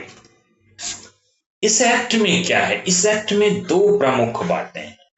एक, कैसे अब कोई हमारा सिटीजन होना चाहे एज ऑन, या कोई सिटीजनशिप छोड़ना चाहे, तो मतलब एक है एक्विजिशन कैसे करें, एक्विजिशन ऑफ सिटीजनशिप, ठीक है, और दूसरा है कि आपका सिटीजनशिप कैसे खत्म हो जाएगा, लॉस ऑफ सिटीजनशिप। इसको देख लीजिए, क्वेश्चन पूछा है, इसलिए भी मैं कह रहा हूं आपको पता होना चाहिए। जब आप पढ़ रहे हैं तो पूरे डिटेल में ही हमेशा पढ़ना चाहिए। रिवीजन के वक्त आप शॉर्टकट निकलते हैं, इससे पूछा है तो इसको करेंगे, इससे नहीं तो इस तरह से आप करते हैं, लेकिन पढ़िए डिटेल में। देखिए, जो सिटीजनशिप एक्विजिशन है, पहले हम इसको पढ़ने जा रहे हैं, कैसे सिटीजनशिप ले सकते हैं। आइए कुछ बातें हैं, मैं यहाँ शॉर्ट लिस्ट करता हूँ। बाय बर्थ, इंडिया में जन्म हो जाए तो जन्म से भी सिटीजनशिप मिल जाता है। बहुत सारे लोग आपस में, जो भी हम सब लोग हैं, सब by birth he citizenship India का है। वंश से भी मिलता है, अगर आप यहाँ से बाय डिसेंट, ठीक है, इससे भी मिलता है। 5 मेथड हैं, मैं पांचों मेथड लिख रहा हूं। रजिस्टर्ड होकर के भी आप इंडिया का सिटीजनशिप ले सकते हैं, रजिस्ट्रेशन से। फोर्थ, यहाँ पे रहेंगे, रजिस्ट्रेशन देंगे, सरकार रजिस्टर्ड करके आपको सिटीजन बना देगी। एक नेचुरलाइजेशन होता है, रहते रहते ही इंडिया में इंडिया के हो गए, नेचुरलाइजेशन। फिफ्थ नंबर, अगर कोई टेरिटरी इंडिया जीतती है, कोई हासिल करती है, ठीक है, कहीं बनाती है, एक्वायर करती है, इनकॉर्पोरेशन ऑफ टेरिटरी। अगर कल को पीओके मान लीजिए, इंडिया पाकिस्तान ऑक्युपाइड कश्मीर है, पीओके अगर इंडिया में आता है, इसे एक्वायर करती है, इंडिया में मिला दिया जाता है, तो इसके जो भी सिटीजन होंगे, ठीक है, ऑटोमेटिक क्या हो जाएंगे, सिटीजन ऑफ इंडिया हो जाएंगे। कैसे हैं, आप कहेंगे कैसे हो जाएंगे सर, तो चूंकि सिटीजनशिप एक्ट 1955 कहता है कि बाय इनकॉर्पोरेशन ऑफ टेरिटरी जो भी लोग होंगे हमारे सिटीजन हो जाएंगे।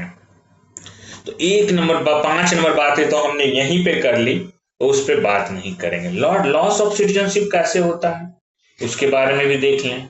जैसे देखिए, आप घोषणा करके भी जा सकते हैं कि हमको सिटीजनशिप नहीं रखनी है, रिनंसिएशन। दूसरा, आपका सिटीजनशिप जा सकता है, सरकार टर्मिनेट कर दे, टर्मिनेशन, आपने धोखेधड़ी से। और थर्ड होता है डिप्राइवेशन, ठीक है, डिप्राइवेशन से आपको, जैसे आपने किसी और देश की नागरिकता ले ली, आपको यहाँ की नागरिकता से डिप्राइव कर दिया जाएगा, ठीक है। जैसे कि आपने आर्टिकल 9 के बारे में पढ़ा ना, कि acquiring citizenship of other country, तो इंडियन सिटीजनशिप आपका क्या हो जाएगा, ऑटोमेटिक टर्मिनेटेड, आपको खत्म हो जाएगा।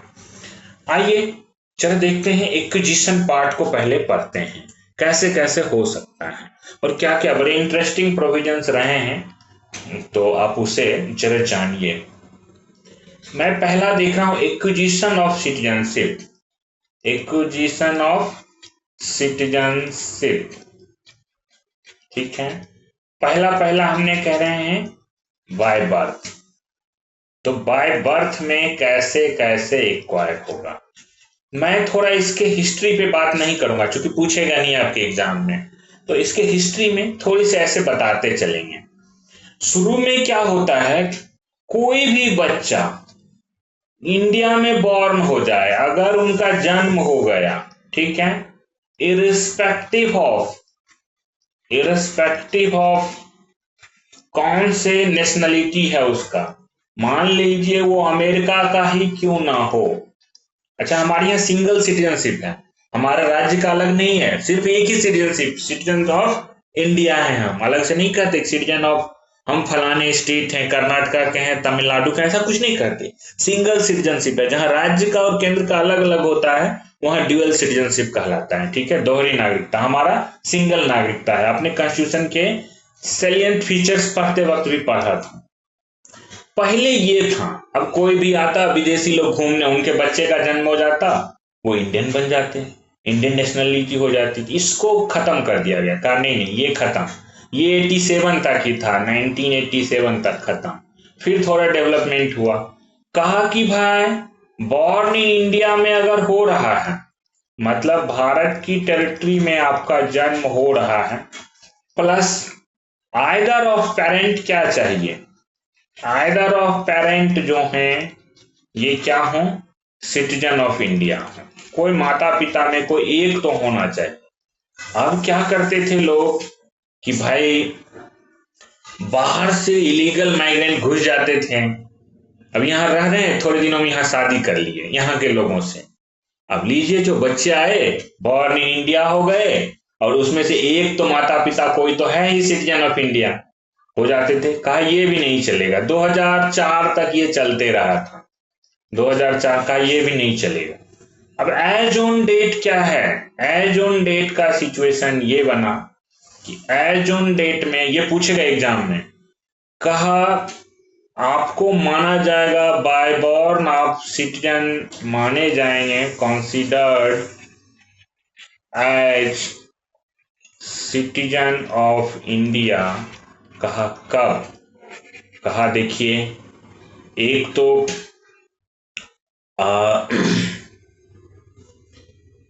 कहा पहला कंडीशन ये रहेगा, अभी जो चलता है, बोथ ऑफ जो पेरेंट्स हैं, दोनों माता पिता, पेरेंट्स क्या हैं? आर इंडियन, दोनों क्या हैं? भारतीय हैं। जैसे हम लोगों का सिटीजनशिप है, क्योंकि हमारे बोथ फादर मदर दोनों इंडियन थे तो हमारा सिटीजनशिप इंडियन सिटीजनशिप है। कैसे है? तो बाय बर्थ है। आपको पता चल गया, आपका भी मैक्सिमम लोगों का सिटीजनशिप यहीं से होगा। दूसरा कहा, और कहा ऐसा कंडीशन हो सकता है, दूसरा ये हो कि either of parent is Indian, कोई माता पिता में कोई एक हो, either of parent is Indian, चलिए कोई एक है, प्लस दूसरा, जैसे बांग्लादेश से घुसपैठ करके यहाँ के शादी करके अब फिर यहाँ की नागरिकता बच्चे पालने के लिए तो माता पिता रहेंगे ही ना, तो रहने देना पड़ता था, इस तरह की बातें थी। तो कहा other is not legal migrant, दूसरा जो है आइदर एक हो गए, दूसरे जो बच्चे other is not illegal migrant, जबरदस्ती घुसने वाले नहीं हैं। ठीक है, एक बार यूपीएससी पूछा था और इलीगल माइग्रेंट को उसने कर दिया था, क्वेश्चन में ट्विस्ट कर दिया था। सब लोगों ने ध्यान नहीं दिया कि इलीगल माइग्रेंट का कंडीशन भी है और गलत ऑप्शन टिक करके आ गए थे। क्वेश्चन बनाएंगे तो आपके सामने क्वेश्चन आएगा। कहा दूसरा इलीगल माइग्रेंट ना हो। ठीक है, अच्छा देखिए यहाँ पे ना एक एक्सेप्शन है, एक्सेप्शन को आपको ध्यान रखना होगा। एक्सेप्शन मैं क्यों कहता हूं, देखिए एक्सेप्शन ये रहता है, जैसे कोई फॉरेन के कॉन्सुलेट हैं, तो फॉरेन डिप्लोमेट्स के जो बच्चे हैं वो तो इंडिया में जन्म लेते हैं, ठीक है। अब हो सकता है फॉरेन डिप्लोमेट इंडिया से में किसी लड़के से शादी भी कर ले, तो उनके लिए जो foreign diplomat posted in India है उन पे ये रूल लागू नहीं होगा, क्योंकि वो इलीगल माइग्रेंट भी नहीं है, ठीक है। तो उनको एक्सेप्शन कर दिया गया, कहा गया कि नहीं नहीं आप एक्सेप्शन रहेंगे, आपके लिए ये रूल हम लागू नहीं करेंगे। तो आपने देखा कि बाय बर्थ कैसे आदमी को सिटीजनशिप मिल जाता है।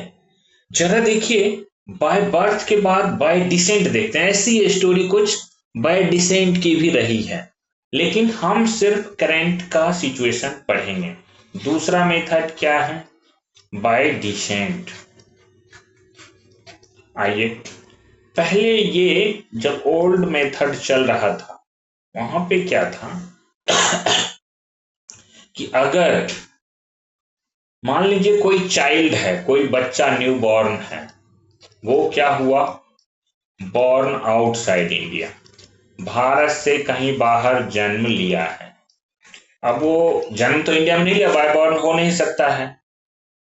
वहां था कि कहा will be citizen of India, इनको हम सिटीजन ऑफ इंडिया तब मानेंगे, सिटीजन ऑफ इंडिया या इंडियन तब मानेंगे कब? कहा इफ फादर इज इंडियन, जो उसके पिता हैं इज इंडियन, वो इंडिया के सिटीजन हैं। अब दिक्कत हो गई, समय बदला, 1992 ये 1992 तक चलते रहा, ग्लोबलाइजेशन का दौर आया, लोगों ने कहा फादर क्यों, अब कौन सा जमाना रहा है कि फादर पे ही सब कुछ निर्भर रहेगा, मदर का क्यों नहीं होगा। फिर कहा चलो अगर बॉर्न आउटसाइड हुआ है, ठीक है, बॉर्न कहाँ हुआ है? आउटसाइड इंडिया, बाहर हुआ है, तो कहा कि आइदर ऑफ प्लस, इसमें कंडीशन है कि अब माता पिता में से कोई एक कर दिया गया, क्योंकि महिलाओं ने विरोध किया, तो कहा either of parent is citizen of India, either of parent is citizen of India. अब फिर प्रॉब्लम, फिर प्रॉब्लम ये हुआ 2004 तक ऐसे चलते रहा। फिर प्रॉब्लम आया, कहा नहीं ऐसे नहीं चलेगा, ऐसे कुछ ना कुछ सुधार करने पड़ेंगे। क्यों? क्योंकि कोई यहां से गए, ठीक है, अब मान लीजिए कि यहां से गए और किसी को आइदर ऑफ पेरेंट्स थे तो दूसरा वहां से इलीगली माइग्रेंट उठा के लेके आ गए। अब कहा कि अगर आप बॉर्न आउटसाइड इंडिया होते हैं, थर्ड बातें जो अभी एप्लीकेबल है, जिसे मैं ग्रीन में लिख रहा हूं, ये कह सकते हैं कि आफ्टर 3 दिसंबर 2004, 3/12/2004 के बाद की बात एप्लीकेबल है। कहा चाइल्ड जो है वो क्या हुआ, बॉर्न होता है आउटसाइड इंडिया, ठीक है, आउटसाइड इंडिया।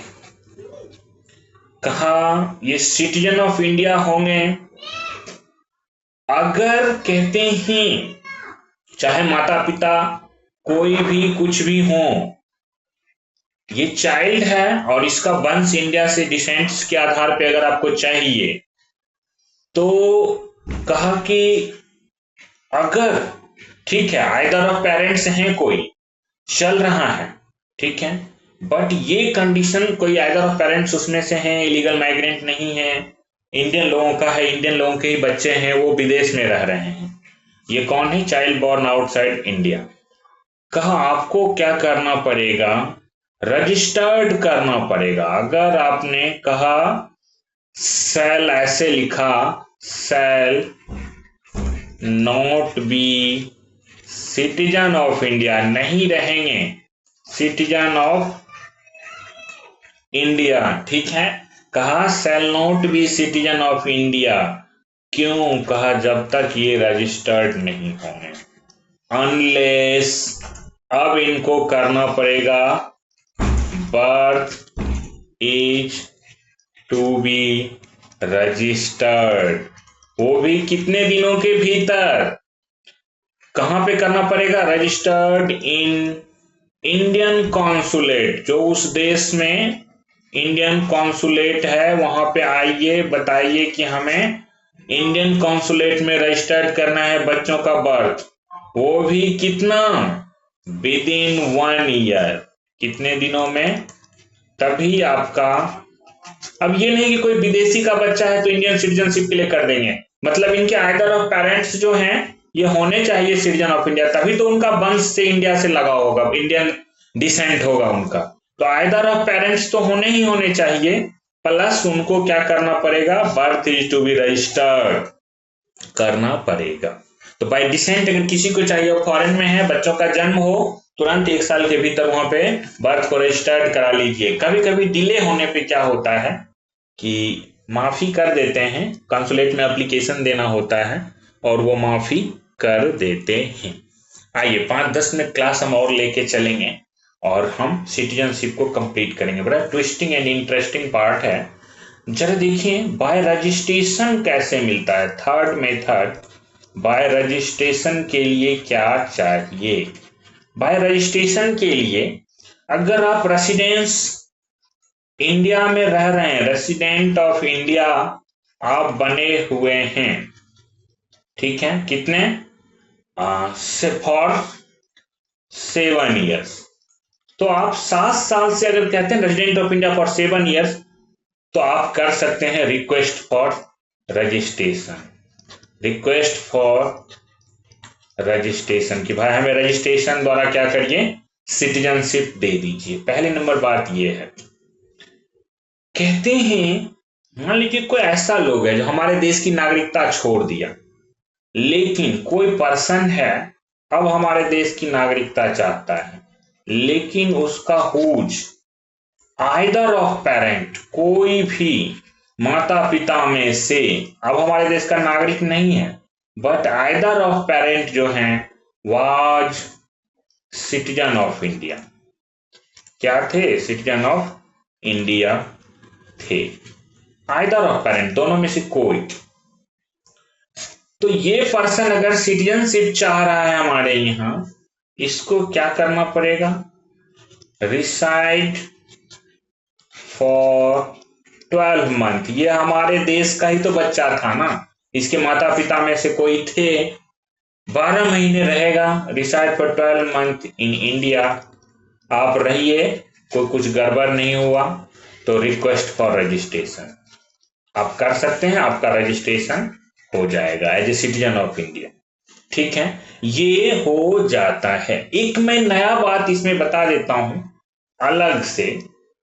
अगर अच्छा, एक मैं अभी जो बात बता रहा हूं ना, उसको बस ध्यान में रखिएगा। अगर कोई ओवरसीज एक ना ओसीआई कार्ड होल्डर होता है, इसके बारे में हम बात करेंगे, अभी इस पे यहां रहने देते हैं। OCI card holder overseas citizen of India, ये हमारे सिटीजन नहीं है, लेकिन ये हमारे से कभी जुड़े रहे थे इंडियन ओरिजिन से। इनको हम जोड़ते हैं, ये डॉलर कमा कमा के हमारे देश को देते हैं, कभी मदद भी करते हैं विपत्ति में, प्लस फॉरेन रिलेशन में बड़े क्रूशियल रोल होता है। अगर इनके पास ओसीआई कार्ड होल्डर हैं, ठीक है, तो आप क्या करिए, पहले रिसाइड करिए इंडिया में, रिसाइड फॉर 5 ईयर्स, 5 साल आप रहिए। ठीक है, प्लस मतलब क्या, सॉरी मैंने गलत लिख दिया, 5 साल रहने नहीं है, 5 साल क्या करने हैं इनको, मैं थोड़ा सा चेंज करता हूं, रिसाइड फॉर नहीं होगा, रिसाइड तो 12 मंथ ही चाहिए। ये कार्ड होल्डर जो ओसीआई कार्ड होल्डर हैं, ये सरकार एक कार्ड देती है, भारत सरकार, उन लोगों को जो इंडियन ओरिजिन से जुड़े हुए थे, फॉर 5 ईयर्स आप होना चाहिए, प्लस रिसाइड करिए कितना इंडिया में, 12 मंथ, 12 मंथ करिए, और फिर क्या करिए, रिक्वेस्ट फॉर रजिस्ट्रेशन, आपका रजिस्ट्रेशन हो जाएगा, कोई प्रॉब्लम नहीं होगा। इस तरह से रजिस्ट्रेशन से भी कर सकते हैं। लास्ट जो फोर्थ वन है कि बाय नेचुरलाइजेशन कैसे हो जाएगा, हम सिटीजन कैसे बनेंगे, बाय नेचुरलाइजेशन। नेचुरलाइजेशन का मतलब, कोई आदमी मानिए इंडिया में 12 साल से रह रहा है, पर्सन जो है 12 साल से इंडिया में रह रहा है, residing in India for 12 years. अब एक बात बताइए, 12 ईयर्स से रह रहा है, साथ साथ इसको इंडियन लैंग्वेज भी पता है, एक इसको कह सकते हैं हैव एडिक्वेट नॉलेज ऑफ, 12 साल रहा तो सीख ही जाएगा ना, knowledge of any one language, any one language जो कहां पे है, prescribed in 8th schedule, prescribed कहां पे है, इन 8th शेड्यूल।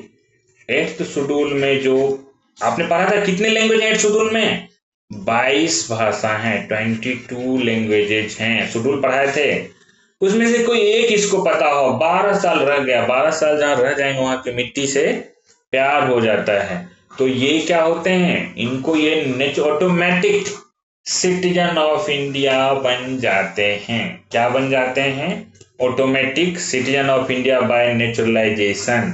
आप कह सकते हैं ये हो गए हमारे सिटीजन।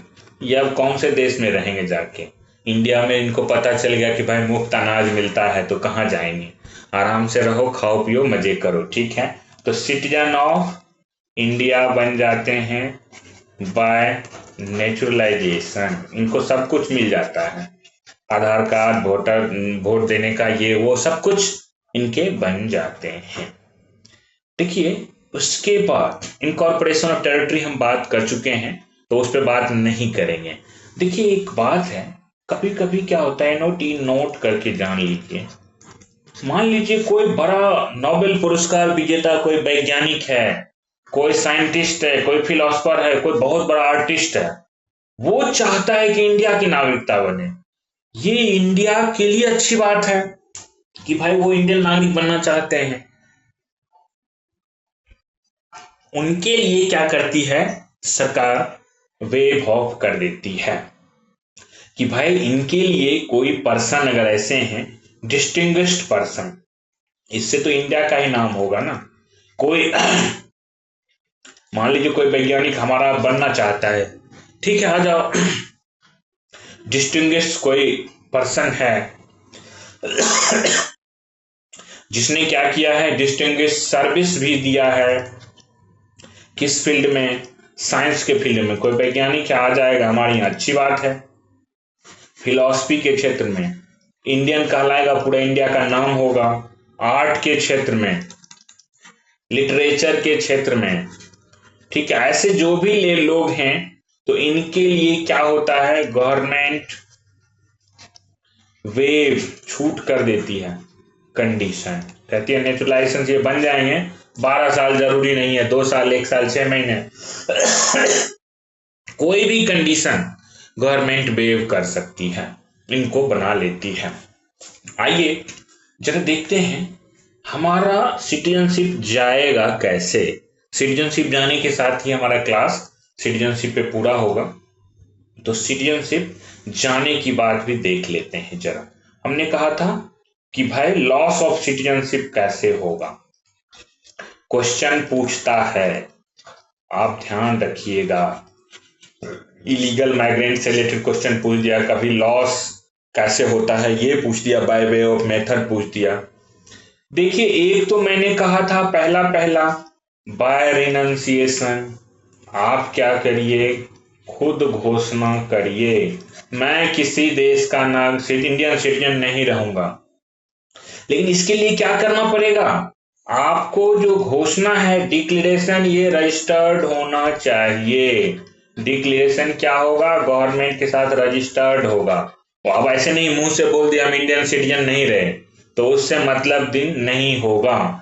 जिस दिन ये रजिस्टर्ड हो जाएगा उस दिन आपका सिटीजनशिप खत्म हो जाएगा। वो देखते हैं कोई पागल तो नहीं है जिसका माइंड, ये साउंड माइंड का होना चाहिए। मतलब ऐसे नहीं कर सकते हैं, जो भी पर्सन होगा ऐसे नहीं किसी बच्चा से लिखवा के दे दिए। एक तो फुल एज का मतलब 18 साल का होना चाहिए, प्लस कहते हैं full age and full capacity. ऐसा नहीं कि मेंटल है, अब मेंटल लोगों से लिखवा के दे दिए, बाद में आप ताली बजा रहे हैं कि हाँ जी गया इसका सिटीजनशिप। प्रॉपर्टी लेने के लिए भी लोग ऐसा कर सकते हैं, सिटीजनशिप छीन लो, इस तरह का नहीं कर सकते। फुल एज का हो, साउंड माइंड का हो, इंडियन सिटीजनशिप हो, खुद से लिख के दे, रजिस्टर्ड हो, तब कि हमें नहीं रखना है, ठीक है। दूसरा बाय रिनंसिएशन के अलावे क्या है, बाय टर्मिनेशन। ये तो बहुत आसान है, बाय टर्मिनेशन, ठीक है। आप क्या करते हैं, आर्टिकल 9 याद करिए, वॉलेंट्रीली आप क्या करते हैं, एक्सेप्ट कर लेते हैं, accept citizenship of other country. ये आपको मैं बता चुका हूं, इस पे ज्यादा बात नहीं करते हैं। अदर कंट्री तो not to be citizen of India, गया आपका टर्मिनेट हो गया, not to be citizen of India, खत्म। भारत से आपने ले ली पाकिस्तान की नागरिकता, आर्टिकल 9 भी कहता है, उसी आर्टिकल 9 को टर्मिनेशन के रूप में आप समझ सकते हैं। चलिए जरा देखते हैं अब जो एक महत्वपूर्ण है कि भाई बाय डिप्राइवेशन कैसे करेंगे, बाय डिप्राइवेशन, डिप्राइव कैसे करेंगे सिटीजनशिप से। डिप्राइवेशन में अगर आपने मान लिए कि सिटीजनशिप ने आपने जो एक्वायर्ड किया था वो बाय फ्रॉड किया था, सिटीजनशिप एक्वायर्ड बाय फ्रॉड, झूठ बोल करके थे इलीगल माइग्रेंट बांग्लादेशी, ठीक है, बांग्लादेशी इलीगल माइग्रेंट घुसे हुए थे, फ्रॉड से ले लिए थे, आधार कार्ड पैन कार्ड बना लिए, डिप्राइव कर दिया जाएगा आपको। आप डिसलॉयलिटी ऑफ कॉन्स्टिट्यूशन दिखा रहे हैं, संविधान को मानने के लिए नहीं तैयार हैं, डिसलॉयलिटी टू कॉन्स्टिट्यूशन। आप पॉलिटिकल आरोप को मत समझिएगा, उसको ये नहीं कि वो डिसलॉयल है, पॉलिटिकल आरोप चलते रहते हैं, लेकिन अगर एक्चुअल में आप डिसलॉयलिटी टू कॉन्स्टिट्यूशन हैं तो आपको निकाल दिया जाएगा। Third one, an interesting one, अगर रिसाइडिंग, आप चले गए विदेश, आउटसाइड इंडिया, इंडिया में है ही नहीं, चले गए हैं, और कितना, फॉर 7 years,